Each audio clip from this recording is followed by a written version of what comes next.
بعض اوقات بھیڑ بکریوں، مرغیوں اور کتوں پر بھی ہاتھ صاف کر لیتا ہے۔ عام بندروں کی طرح یہ درختوں پر نہیں رہتا بلکہ زمین پر چاروں پنجوں کی مدد سے چلتا ہے۔ البتہ ضرورت پڑنے پر درختوں پر آسانی سے چڑھ سکتا ہے۔ چھوٹے بچے ماؤں کے پیٹ کی نچلی سطح کی جھالر سے لٹکے رہتے ہیں، جب ذرا بڑے ہو جاتے ہیں تو پیٹھ پر سواری کرنے لگتے ہیں۔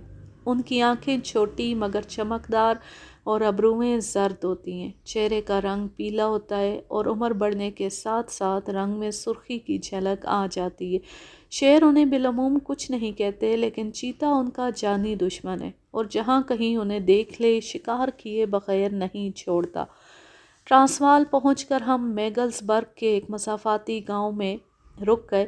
اس گاؤں کے قریب ہی وہ پہاڑیاں تھیں جن پر ببونوں کے قبیلے آباد تھے۔ کھانے سے فارغ ہو کر ہم دیر تک بستی کے لوگوں سے باتیں کرتے رہے اور جب رات ڈھلنے لگی تو سونے کے لیے اٹھ کھڑے ہوئے۔ صبح سویرے میں نے چارلی کو ساتھ لیا اور پہاڑی کی طرف چل دیا۔ 10 بجے کے قریب ہم پہاڑی کے دامن میں پہنچ گئے۔ میں نے دوربین کی مدد سے چٹانوں کا جائزہ لیا۔ ببونوں کا ہول بلندی پر تھا۔ وہ سب اچھل کود میں مصروف تھے۔ ان کی تعداد کم و بیش 150 کے قریب ہوگی۔ بالوں سے بھرے ہوئے غلیظ جسم، لمبے نوکیلے دانت اور خوفناک صورتیں دیکھ کر ایک لمحے کے لیے میں خوفزدہ ہو گیا، لیکن میں نے بہت جلد اپنے اوپر قابو پا لیا اور اوپر چڑھنے کے لیے مناسب راستہ تلاش کرنے لگا۔ ان کے حلق سے نکلی ہوئی چیخوں سے فضا میں شور بپا تھا۔ ان کی نظروں سے بچنے کے لیے میں نے ایک ایسا راستہ منتخب کیا جو چٹان کے عقب میں جا نکلتا۔ چڑھائی خاصی عمودی تھی۔ ہانپتا کانپتا میں اوپر چڑھنے لگا۔ راستے میں ایک جگہ رک کر دم لیا۔ وہ جگہ جہاں ببونوں نے آفت مچا رکھی تھی لگ بھگ 200 گز کے فاصلے پر تھی۔ اب میں بہت محتاط ہو گیا تھا اور دبے پاؤں چل رہا تھا۔ لہجہ بلہجہ ان کا شور بڑھتا جا رہا تھا اور پھر اچانک شور ختم ہو گیا۔ ایک لمحے کے لیے مجھے اپنی سماعت پر یقین نہ آیا، لیکن یہ حقیقت تھی۔ فضا میں مکمل خاموشی تھی، اتنی خاموشی کہ میں اپنے چرمی جوتوں کی چرچراہٹ سن رہا تھا۔ میں تیزی سے چٹان کے بالائی حصے کی طرف دوڑا۔ وہاں پہنچ کر میں نے چاروں طرف دیکھا۔ دور دور تک کسی ایک ببون کا بھی نام و نشان نہ تھا۔ میں نے اپنی آنکھیں ملیں اور دوبارہ دائیں بائیں نظر دوڑائی، لیکن ڈھلوان خالی پڑی تھی۔ جانے وہ سب اچانک کہاں غائب ہو گئے تھے۔ میں دیر تک انہیں تلاش کرتا رہا، لیکن ان کا کوئی سراغ نہ ملا۔ یوں محسوس ہوتا تھا جیسے وہ کبھی اس ڈھلوان پر تھے ہی نہیں۔ 1.5-2 گھنٹے کی محنت کے بعد میں مایوس ہو گیا اور واپس جانے کے ارادے سے ڈھلان سے اترنے لگا۔ نیچے چارلی میرا منتظر تھا۔ مجھے دیکھتے ہی بولا، "کیوں جناب، کتنے شلنگ کمائے؟" میں خاموش رہا۔ میرا موڈ بہت خراب تھا۔ صبح سویرے ہی ناکامی کا منہ دیکھنا پڑا تھا۔ میرا لٹکا ہوا منہ دیکھ کر اس نے دوبارہ کوئی سوال نہیں کیا اور ہم گاؤں کی طرف چل دیے۔ دوپہر کا کھانا ہم نے چوپال کے باہر اپنے خیمے ہی میں کھایا۔ کھانے سے فارغ ہو کر میں باہر نکل گیا اور کھیتوں میں گھومنے لگا۔ ایک جگہ چند کسان جمع تھے، میں بھی ان کے قریب چلا گیا۔ زمین پر بھیڑ کی چھوٹی سی کھائی ہوئی لاش پڑی تھی۔ مجھے دیکھ کر ایک کسان بولا، "ان خبیث بندروں نے رات مسائی کی بھیڑ پر ہاتھ صاف کر دیا۔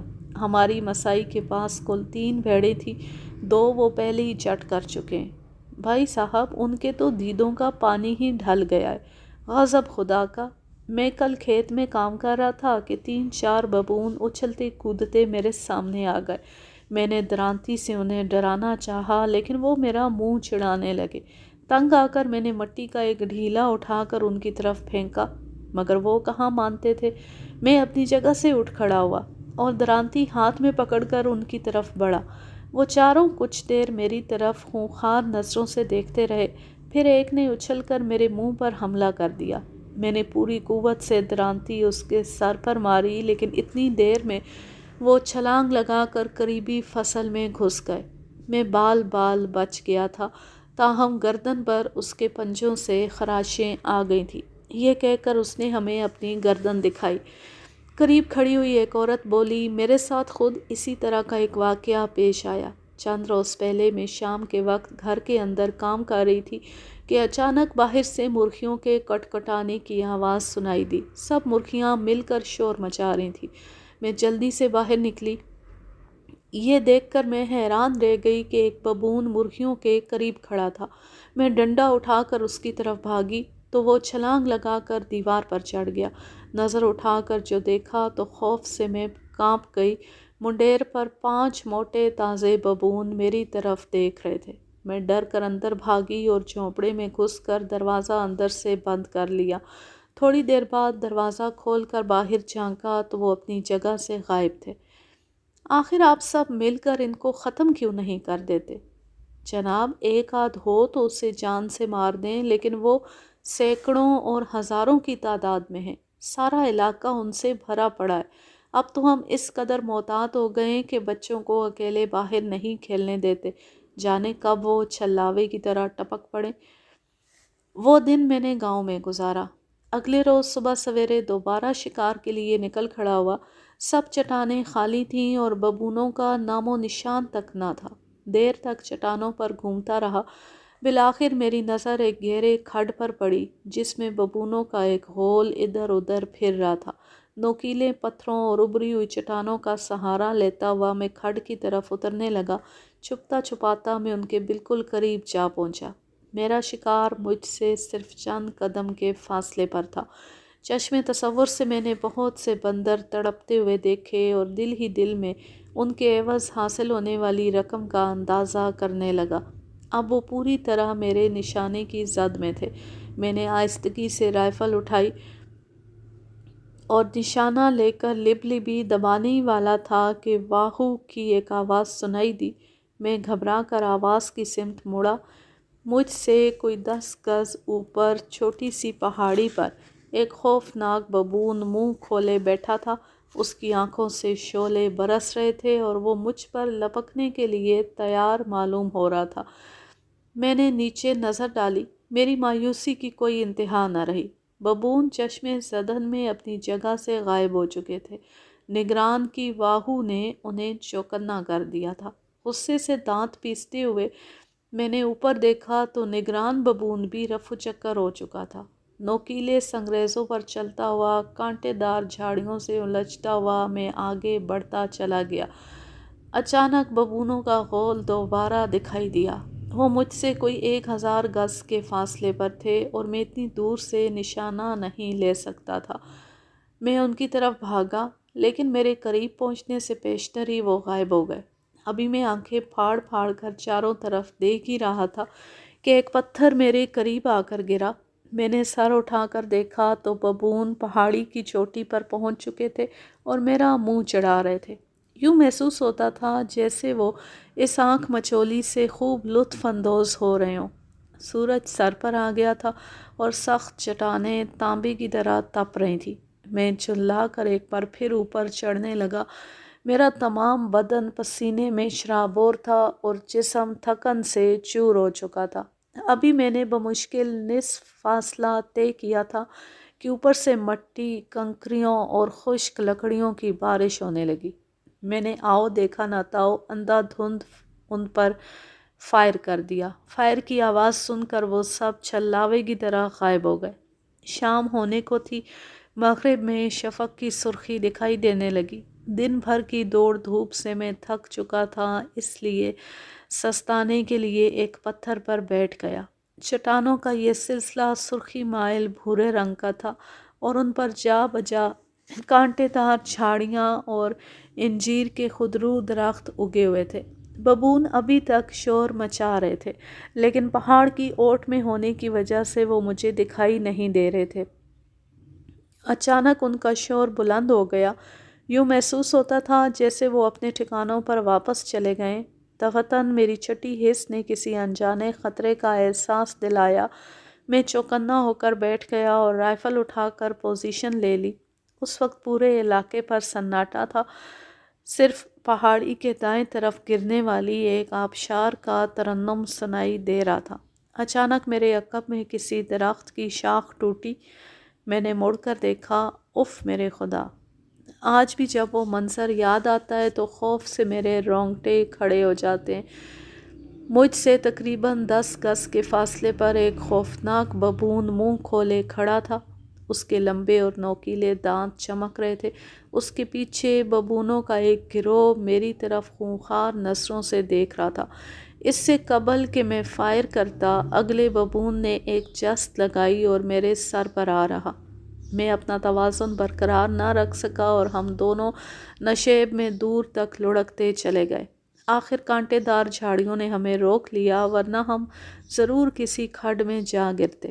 میں فوراً اٹھ کھڑا ہوا اور اپنے گرد نظر دوڑائی، لیکن ببون کہیں دکھائی نہ دیا، حالانکہ ایک لمحہ قبل میں نے اسے اپنے ساتھ ہی نیچے گرتے دیکھا تھا۔ گرتے وقت میری بندوق ہاتھ سے چھوٹ کر نیچے گر پڑی۔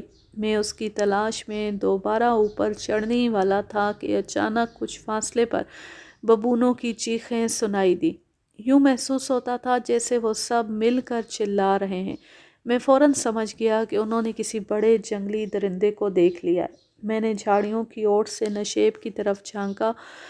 کچھ فاصلے پر اونچے اونچے درختوں کا سلسلہ شروع ہو جاتا تھا۔ ان درختوں کی شاخیں چھتری کی طرح پھیلی ہوئی تھیں اور ان کے نیچے اونچی اونچی گھاس تھی۔ گھاس کے اس تختے کے سامنے ببونوں کا ایک غول کھڑا بری طرح چیخ رہا تھا۔ اچانک گھاس ہلنے لگی اور اگلی لمحے خونخوار چیتے کا جسم دکھائی دیا۔ میں اپنی جگہ پر دبک گیا اور جھاڑیوں میں سے جگہ بنا کر دیکھنے لگا۔ بندوق میرے پاس نہیں تھی، ورنہ جس جگہ میں چھپا ہوا تھا وہاں سے چیتے پر بڑی آسانی سے گولی چلائی جا سکتی تھی۔ گھاس سے نکل کر چیتا ایک لمحے کے لیے رکا۔ ڈوبتے ہوئے سورج کی روشنی میں اس کی آنکھیں چمک رہی تھیں۔ ادھر ببونوں کا خوف کے مارے برا حال تھا، لیکن وہ اپنی جگہ پر مضبوطی سے کھڑے تھے۔ مجال ہے جو ان میں سے کسی نے بھاگنے کی کوشش کی ہو۔ اچانک چیتے نے اپنا جسم سکیڑا اور سب سے آگے کھڑے ہوئے ببونوں پر جست لگانے ہی والا تھا کہ بجلی کی سی تیزی سے 4 موٹے تازے ببون اس پر پل پڑے۔ ایک ببون نے چیتے کی گردن اپنی گرفت میں لے لی۔ وہ اس کے پہلوؤں سے چمٹ گئے، 2 اس کے پہلوؤں سے چمٹ گئے اور چوتھے ببون نے اس کے نرم پیٹ میں اپنے نوکیلے دانت پیوست کر دیے۔ چیتا بری طرح اچھل کود کر رہا تھا، مگر ببون ہار ماننے کے لیے ہرگز تیار نہیں تھے۔ چیتے نے پوری قوت صرف کرتے ہوئے اس ببون کا پیٹ پھاڑ ڈالا جس نے اس کی گردن پکڑ رکھی تھی۔ اس دوران میں باقی 3 ببون اپنا کام کر چکے تھے۔ چیتے کا سارا جسم زخمی ہو چکا تھا اور اس کی آنتیں باہر نکل آئی تھیں، لیکن وہ ابھی تک دیوانہ وار گھوم رہا تھا۔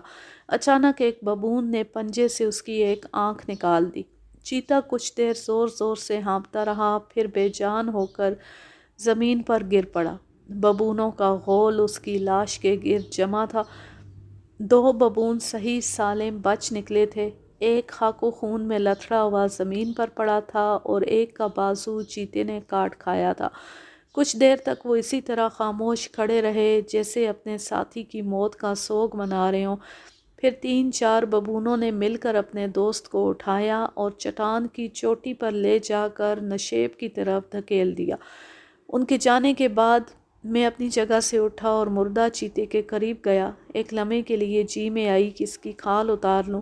چاقو بھی میرے پاس تھا، لیکن دوسرے کے شکار پر ہاتھ صاف کرنا دل نے گوارا نہ کیا۔ سورج غروب ہو چکا تھا اور اس دہشت ناک جگہ پر زیادہ دیر تک رکنا خطرناک ثابت ہو سکتا تھا۔ میں جلدی جلدی اپنی بندوق ڈھونڈنے لگا۔ قسمت اچھی تھی جو بندوق مل گئی۔ میں نے تیزی سے گاؤں کی راہ لی۔ دوسرے دن میں بغیر کچھ کھائے خیمے سے نکل کھڑا ہوا۔ 2 دن گزر چکے تھے اور اب تک میں ایک ببون کو بھی مارنے میں کامیاب نہ ہو سکا تھا۔ اپنی اس ناکامی پر میں بہت جھنجھلایا ہوا تھا اور یہ تہیہ کر چکا تھا کہ اس وقت تک گاؤں نہ لوٹوں گا جب تک 2-4 ببونوں کو ختم نہ کر لوں۔ 12 بجے تک ان کی تلاش میں مارا مارا پھرتا رہا، لیکن وہ کہیں دکھائی نہ دیے۔ ہر بار جب ان کا کوئی غول نظر آتا، فوراً واہ ہو کی ایک آواز سنائی دیتی اور وہ سب چھلاوے کی طرح غائب ہو جاتے۔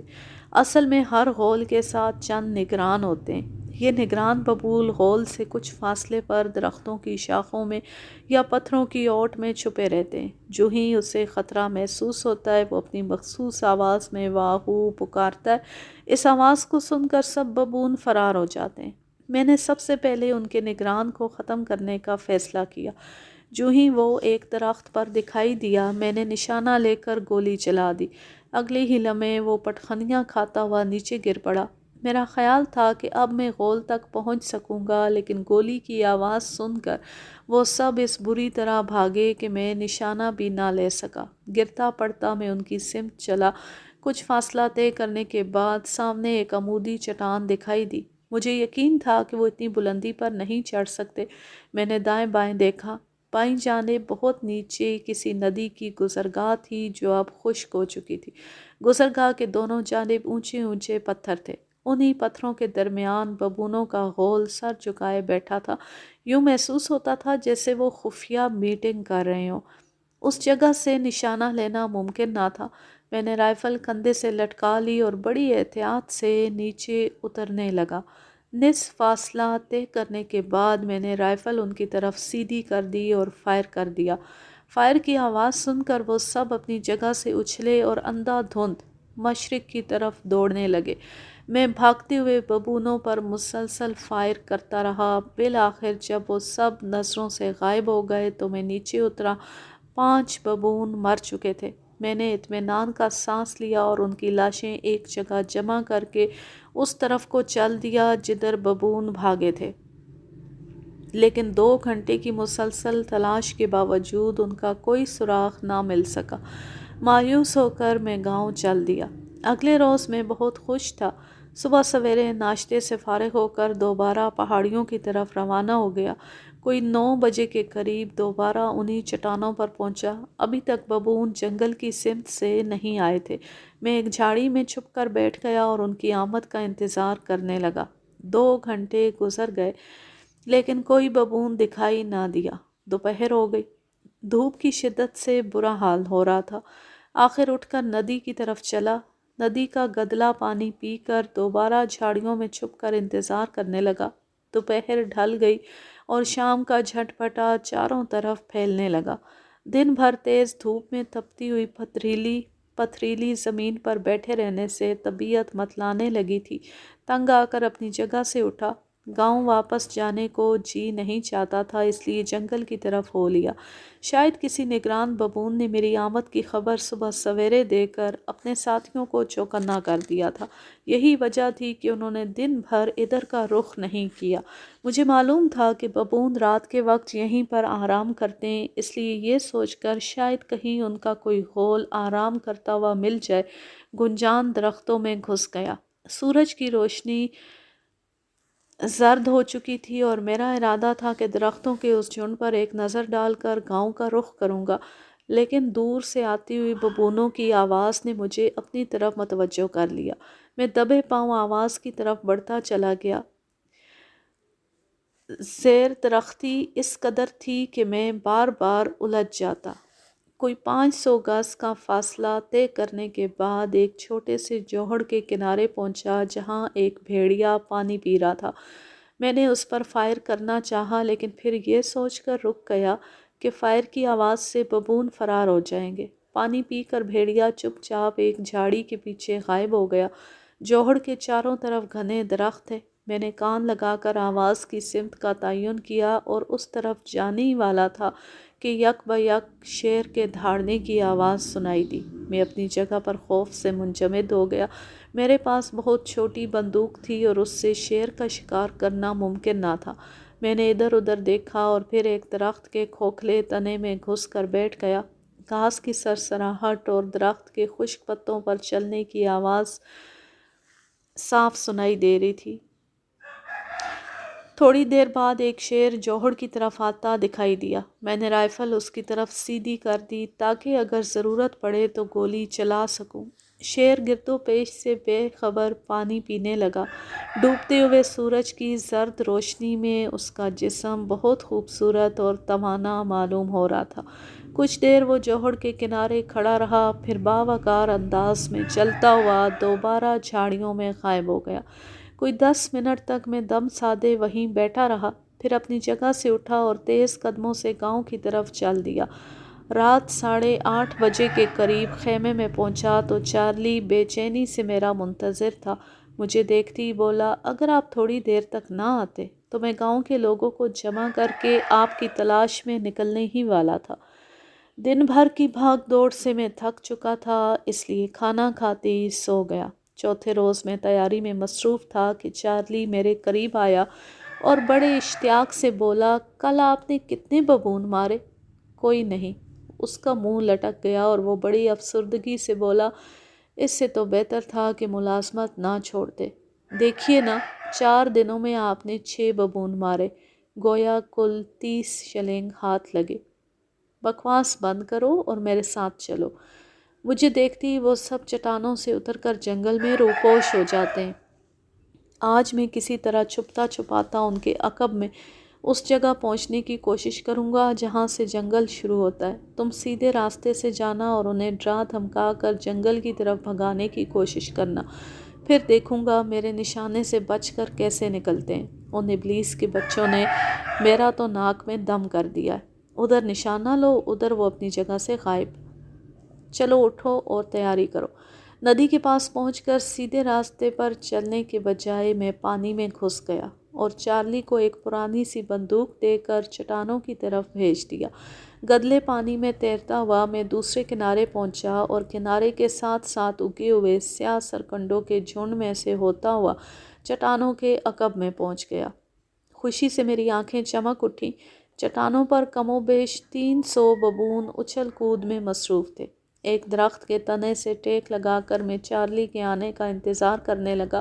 اب تک اسے چٹانوں پر پہنچ جانا چاہیے تھا۔ اس کا نشانہ تو تھا نہیں، لیکن میں اسے سمجھا چکا تھا کہ ببونوں کے قریب پہنچ کر وہ اٹکل پچو ایک فائر کر دے تاکہ وہ سب خوف زدہ ہو کر میری طرف آ جائے۔ لیکن آدھا گھنٹہ گزرنے کے باوجود فائر کی آواز سنائی نہ دی تو مجھے الجھن ہونے لگی اور طرح طرح کے اندیشے دل میں پیدا ہونے لگے۔ چارلی لڑکا ہی تو تھا، کہیں ببونوں نے اسے گھیر نہ لیا ہو۔ جب مجھے وہاں بیٹھے 1 گھنٹہ گزر گیا تو میں اپنی جگہ سے اٹھا اور چٹانوں کی طرف چل دیا۔ ببونوں کے غول میں سے گزرنے کی ہمت نہ تھی، اس لیے کم و بیش 1 میل کا چکر کاٹ کر اس جگہ پہنچا جہاں میں نے چارلی کو چھوڑا تھا۔ 2-1 آوازیں بھی دیں لیکن کوئی جواب نہ ملا۔ ناچار اس کے قدموں کے نشانوں پر چل پڑا۔ چٹانوں سے کوئی 200 گز ادھر میں رک گیا۔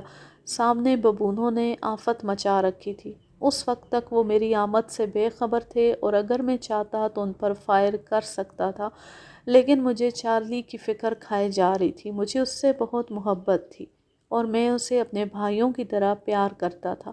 پتھریلی زمین پر آ کر اس کے قدموں کے نشان بھی غائب ہو چکے تھے۔ دیر تک میں اسے ادھر ادھر دیکھتا رہا لیکن وہ کہیں دکھائی نہ دیا۔ آخر یہ سوچ کر کہ وہ ضرور ان منحوس بندروں کا نشانہ بن گیا، میں پہاڑی کی سمت ہو لیا۔ قریب پہنچ کر میں نے رائفل سے یکے بعد دیگرے 5 فائر کیے۔ ببون چیختے چلاتے جنگل کی طرف بھاگے۔ 2-3 راستے میں گر پڑے لیکن مجھے ان کی پرواہ نہیں تھی۔ جب وہ سب بھاگ گئے تو میں نے چٹانوں کا چپا چپا چھان مارا مگر کہیں چارلی کا پتہ نہ چلا۔ سمجھ میں نہیں آتا تھا کہ انہوں نے اس کی لاش کہاں چھپا دی ہے۔ آخر ایک جگہ خون کے دھبے نظر آئے لیکن لاش دکھائی نہ دی۔ تحقیق سے پتہ چلا کہ وہ ایک بھاگتے ہوئے زخمی ببون کا خون تھا جو میری گولی سے زخمی ہو گیا تھا، کیونکہ تھوڑی دور چل کر اس کا مردہ جسم دکھائی دیا۔ 2 گھنٹے کی مسلسل جستجو کے بعد میں مایوس ہو کر گاؤں کی طرف چل دیا تاکہ کسی کو ساتھ لا کر لاش ڈھونڈ سکوں۔ راستے میں ندی کے قریب چند بیری کے درخت تھے، یہاں سے گزرتے ہوئے مجھے کسی کے گنگنانے کی آواز سنائی دی۔ راستہ چھوڑ کر میں جھنڈ میں گھس گیا اور میرے غصے کی کوئی انتہا نہ رہی جب میں نے چارلی کو ایک بیری پر چڑھے ہوئے دیکھا۔ وہ بیر توڑ توڑ کر اپنی جیبیں بھر رہا تھا۔ اگلے روز دوبارہ اسی طریقے پر عمل کیا۔ اس مرتبہ میں نے چارلی کو بہت ڈانٹا تھا، اس لیے اس نے کوئی غلطی نہیں کی۔ میں نے بھاگتے ہوئے ببونوں کا جی بھر کر شکار کیا اور صرف آدھے گھنٹے میں 32 کے قریب ببون مار ڈالے۔ شام تک 5 ببون اور مل گئے جو پہاڑی کی ایک کھو میں گھسے ہوئے تھے۔ اس شام گھر لوٹے تو ہم دونوں بہت خوش تھے۔ رات بڑے مزے میں گزری۔ صبح کو دوبارہ چٹانوں کا رخ کیا۔ اپنی جگہ پر بیٹھا ہی تھا کہ فائر کی آواز سنائی دی، لیکن اگلی ہی لمحے چارلی کی چیخ فضا میں بلند ہوئی۔ میں اندھا دھند چٹانوں کی طرف بھاگا۔ یہ 1000 گز کا فاصلہ میں نے جس طرح طے کیا وہ میں ہی جانتا ہوں۔ اونچی اونچی چٹانوں کو پھلانگتا ہوا، جھاڑیوں سے دامن بچاتا ہوا میں بے تحاشا بھاگا چلا جا رہا تھا۔ قریب پہنچ کر میں نے 2-3 فائر کیے۔ اچانک میری نظر چارلی پر جا پڑی۔ اف میرے خدا! وہ اکیلا 2 ببونوں سے گتھم گتھا ہو رہا تھا۔ دیکھتے ہی دیکھتے اس کی ہمت جواب دے گئی اور وہ نیم بے ہوشی کے عالم میں جھومنے لگا۔ ایک ببون اس کی کمر سے چمٹا ہوا تھا اور دوسرے نے اس کے بازو میں دانت گاڑے ہوئے تھے۔ قریب ہی ایک اور ببون مردہ پڑا تھا۔ شاید چارلی نے اسے گولی مار دی تھی۔ مجھے اپنی طرف آتے دیکھ کر ایک ببون اپنی جگہ سے اچھلا اور اس سے پہلے کہ میں لبلبی دباتا وہ رائفل پر آ گرا۔ میں چاروں شانے چت پتھروں پر گر پڑا۔ ببون میرے اوپر تھا۔ میری آنکھوں کے آگے سرخ دائرے ناچنے لگے۔ اس کے تیز نوکیلے دانت میری گردن میں پیوست ہونے ہی والے تھے کہ میں نے اسے زور کا دھکا دے کر نیچے گرا دیا۔ تاہم گرتے گرتے اس نے میرے سینے پر پنجے گاڑ دیے۔ میں نے اس کے پیٹ میں 3-4 گھونسے مارے۔ وہ دوبارہ اٹھنے کی کوشش کر ہی رہا تھا کہ میں نے لپک کر رائفل اٹھا لی اور لوہے کا کند اس کے سر پر دے مارا۔ اس کی کھوپڑی ٹوٹ گئی اور وہ بے جان ہو کر گر پڑا۔ اس اثناء میں چارلی بری طرح چلا رہا تھا۔ ببون نے اس کے کندھے کو اپنے نوکیلے دانتوں سے سخت زخمی کر دیا تھا۔ نیم بے ہوشی کی حالت میں وہ اب تک اسے پیچھے دھکیلنے کی کوشش کر رہا تھا، لیکن ببون کے دانت گوشت میں پیوست ہو چکے تھے اور وہ دونوں چکر کھا رہے تھے۔ میں نے بندوق اٹھائی اور قریب جا کر 3-4 مرتبہ ببون کے سر پر ماری۔ اس کے سر سے خون بہنے لگا۔ جلد ہی چارلی کے کندھے پر اس کے دانتوں کی گرفت ڈھیلی پڑ گئی۔ میں نے اسے دھکا دے کر نیچے گرا دیا اور بمشکل چارلی کو سنبھالا۔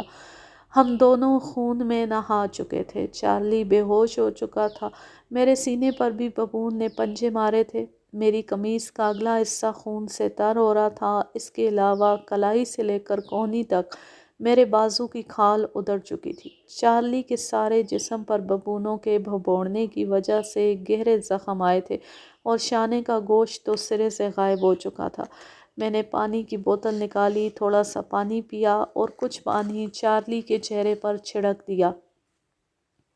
تھوڑی دیر کے بعد اس نے آنکھیں کھول دیں۔ اس کے ہونٹ ہلے، لیکن اگلی ہی لمحے اس کا سر ڈھلک گیا۔ میں نے جھک کر اس کی نبض پر ہاتھ رکھا۔ نبض ابھی تک چل رہی تھی۔ اسے اٹھا کر میں کس طرح گاؤں پہنچا یہ ایک لمبی کہانی ہے۔ بہرحال خون میں لت پت ہم دونوں گاؤں پہنچتی ہی بے ہوش ہو گئے۔ ہوش آیا تو ہم سالسبری کے ہسپتال میں تھے۔ 10 روز تک زیر علاج رہنے کے بعد چھٹی ملی۔ چارلی کا ایک بازو کاٹ دیا گیا تھا اور گھٹنے کا جوڑ اپنی جگہ سے ہل جانے کی وجہ سے وہ لنگڑا کر چلنے لگا۔ وہ دن اور آج کا دن میں نے دوبارہ ببون کا شکار نہیں کھیلا اور چارلی تو اس مکروہ چہرے والے بندروں سے اس قدر خوفزدہ ہے کہ اکثر رات کو سوتے میں ڈر جاتا ہے۔ یوں یہ زبردست کہانی اپنے اختتام کو پہنچی۔ اس کا ماخذ ہے اردو ڈائجسٹ، فروری سن 1966۔ اب میں لیتی ہوں آپ سے اجازت۔ جہاں رہیں خوش رہیں، شاد و آباد رہیں، ہنستے مسکراتے رہیں۔ میرے اور میرے چینل کو اپنی دعاؤں میں یاد رکھیں، ہمارے ساتھ رہیں اور اس ویڈیو کو زیادہ سے زیادہ شیئر کیجیے۔ اللہ حافظ، اللہ نگہبان۔